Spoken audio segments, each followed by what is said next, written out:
Attention economics is an approach to the management of information that treats human attention as a scarce commodity, and applies economic theory to solve various information management problems. Put simply by Matthew Crawford, attention is a resource. A person has only so much of it. In this perspective, Thomas H. Davenport and J. C. Beck define the concept of attention as: attention is focused mental engagement on a particular item of information. Items come into our awareness, we attend to a particular item, and then we decide whether to act. As content has grown increasingly abundant and immediately available, attention becomes the limiting factor in the consumption of information. A number of software applications either explicitly or implicitly take attention economy into consideration in their user interface design, based on the realization that if it takes the user too long to locate something, they will find it through another application. This is done, for instance, by creating filters to make sure the first content a viewer sees is relevant, of interest, or with the approval of demographics. History.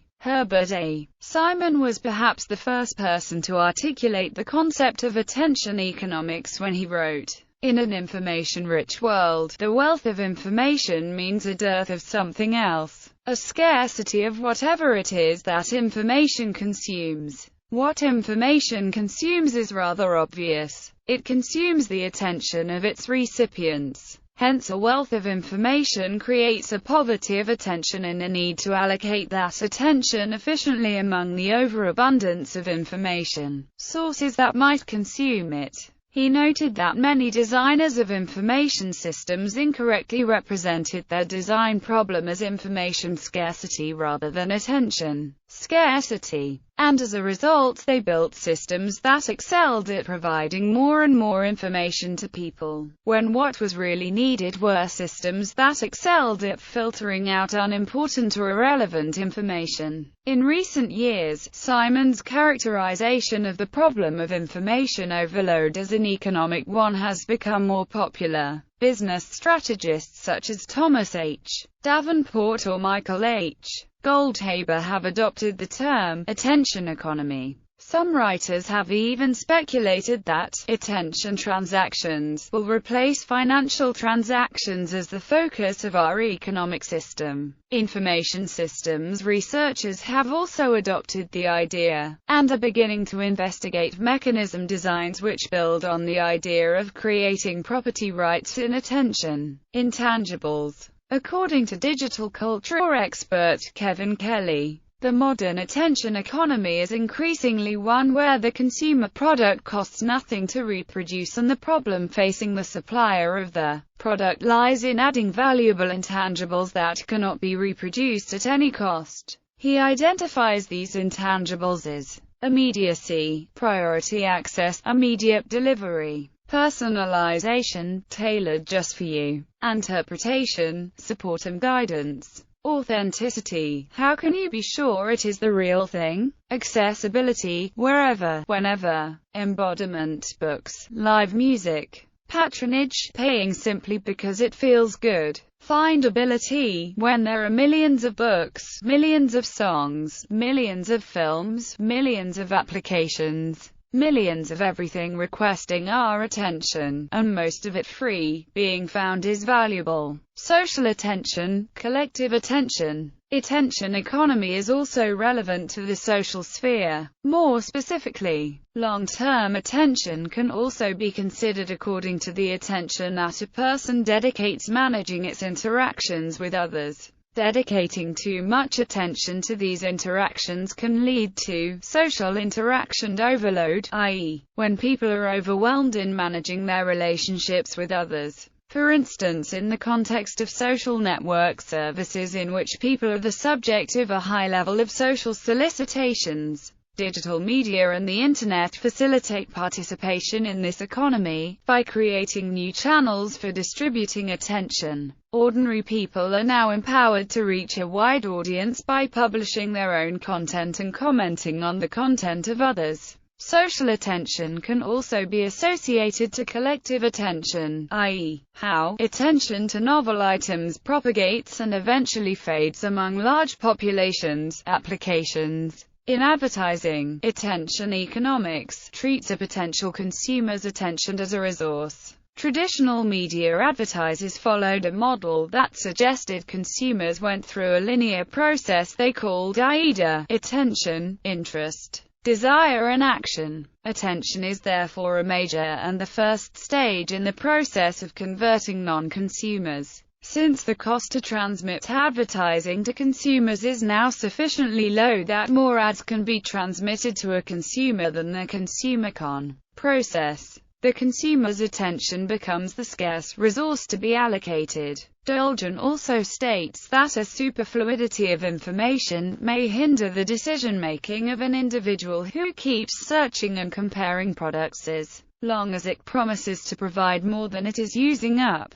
Controlling information pollution. One application treats various forms of information as a form of pollution or detrimental externality. In economics, an externality is a byproduct of a production process that imposes burdens to parties other than the intended consumer of a commodity. For example, air and water pollution are negative externalities which impose burdens on society and the environment. A market-based approach to controlling externalities was outlined in Ronald Coase's The Problem of Social Cost. This evolved from an article on the Federal Communications Commission, in which Coase claimed that radio frequency interference is a negative externality that could be controlled by the creation of property rights. Coase's approach to the management of externalities requires the careful specification of property rights and a set of rules for the initial allocation of the rights. Once this has been achieved, a market mechanism can theoretically manage the externality problem. The solution is not necessarily simple in its application to media content.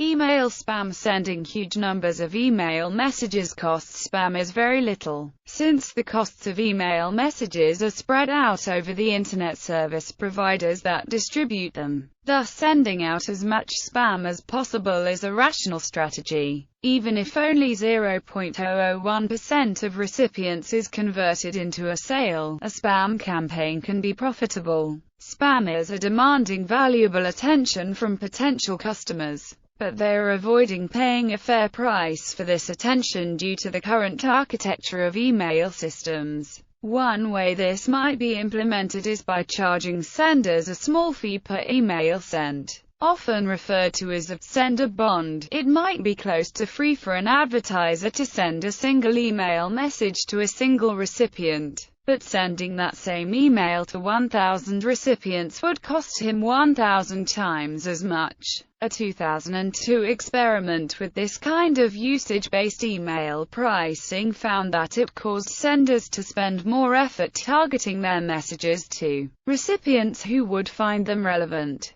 thus shifting the cost of deciding whether a given email message is relevant from the recipient to the sender. Closely related is the idea of selling interrupt rights, or small fees for the right to demand one's attention. The cost of these rights could vary according to the interruptee. Interrupt rights for the CEO of a Fortune 500 company would presumably be extraordinarily expensive, while those of a high school student might be lower. Costs could also vary for an individual depending on context, perhaps rising during the busy holiday season and falling during the dog days of summer. Interruptees could decline to collect their fees from friends, family, and other welcome interrupters. Another idea in this vein is the creation of attention bonds, small warranties that some information will not be a waste of the recipient's time, placed into escrow at the time of sending. Like the grantors of interrupt rights, receivers could cash in their bonds to signal to the sender that a given communication was a waste of their time, or elect not to cash them in to signal that more communication would be welcome. Supporters of attention markets for controlling spam claim that their solutions are superior to the alternatives for managing uses of information systems on which there is no consensus on the question of whether it is pollution or not.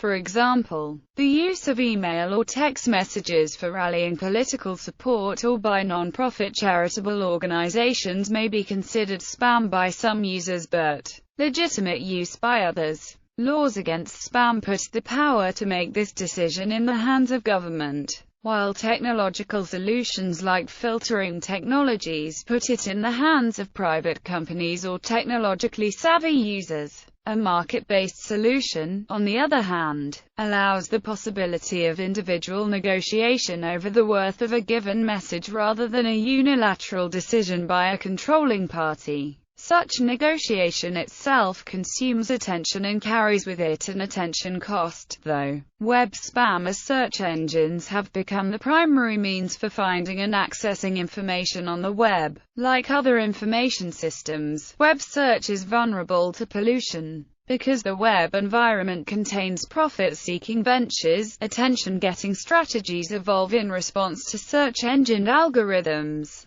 It is estimated that successful exploitation of such strategies, known as web spam, is a potential $4.5 billion per year business. Since most major search engines now rely on some form of PageRank to determine search result rankings, a gray market in the creation and trading of hyperlinks has emerged. Participants in this market engage in a variety of practices known as link spamming, link farming, and reciprocal linking. However, as opponents of the no-follow attribute point out, while this solution may make it incrementally easier for search engines to detect link spam, it does not appreciably change the incentive structure for link spammers unless 100% of existing systems are upgraded to support the standard. As long as some critical mass of spammable sites exists, link spam will continue. Furthermore, the no-follow attribute does nothing to combat link farming or reciprocal linking. There is also a philosophical question of whether the links of site commentators should be treated as second class, leading to the claim that the attribute heists commentators earned attention. Another issue, similar to the issue discussed above of whether or not to consider political email campaigns as spam, is what to do about politically motivated link campaigns or Google bombs. Currently the major search engines do not treat these as web spam, but this is a decision made unilaterally by private companies. There is no opportunity for negotiation over the question of what is an appropriate use of attention expressed through hyperlinking. It remains to be seen whether a market-based approach might provide more flexible handling of these gray areas. Sales lead generation, the paid inclusion model, as well as more pervasive advertising networks like Yahoo, Publisher Network and Google's AdSense, work by treating consumer attention as the property of the search engine or the publisher.